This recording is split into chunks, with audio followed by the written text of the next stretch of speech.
जब हम राधा राधा बोलते हैं तो हमारी ये श्वास अमर हो जाती है, और जब हम विषय भोगते हैं, विषय चिंतन करते हैं, विषय वार्ता करते हैं, तो हमारी श्वास मर गई। एक श्वास मरी, दूसरी मरी। विष का काम है मारना। राधा, अब ये त्रिकाल में, त्रिभुवन में कभी भी ये श्वास नष्ट नहीं होगी, ये अमर हो गई श्वास। और इसका जो फल है वो सीधे प्रिया प्रीतम है, महासुख है, महाप्रेम है। हे भाई, जानन नप्यमृतम विहाय गरलम भुंजे, जानबूझकर क्यों विष खा रहे हो? मृत शरीर, मृत्युलोक, मृत भोग, मृत वासना, मृत क्रियाएं, ये सब विष है। अमृत भाव, अमृत नाम, अमृत रूप, अमृत लीला, ये पान करने के लिए हमें मानव देह मिला, साधु संग मिला, धाम आने को मिला। अब विष को मत खाओ। अगर विष को वैदिक से शोध कर लिया जाए तो शक्तिवर्धक हो जाएगा, रोगनाशक हो जाएगा। हर विषय में एक विष छुपा हुआ है जिसका नाम है आसक्ति, और वो दुर्गति कराती है।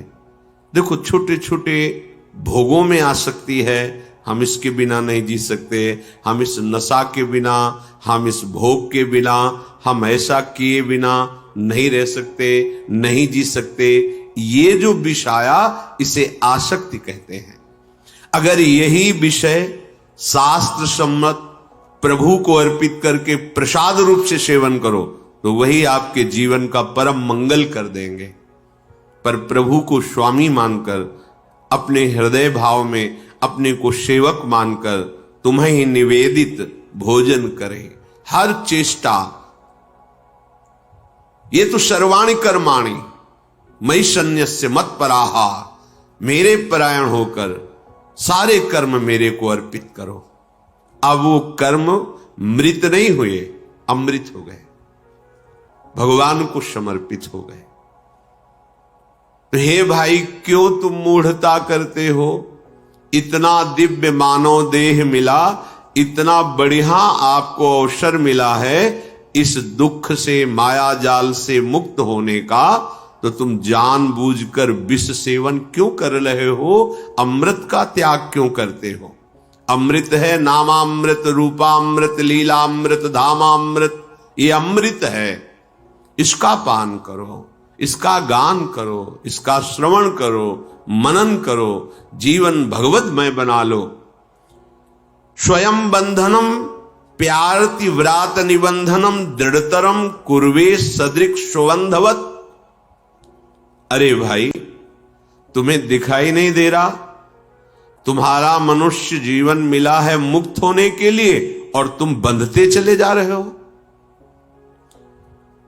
हम इनके बिना नहीं जी सकते, हम उस वस्तु के बिना नहीं जी सकते, हम इस क्रिया के बिना नहीं जी सकते।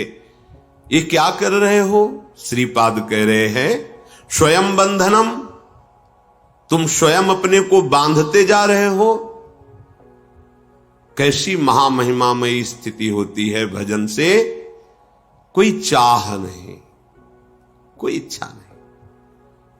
निरंतर जब भगवत नाम चल रहा होता है तो उस सुख को वही जानता है जिसकी हृदय की सारी वासनाएं नष्ट हो गई हैं। लोक परलोक सब मायाकृत दिखाई दे रहा है, कोई भी भोग इच्छा नहीं है।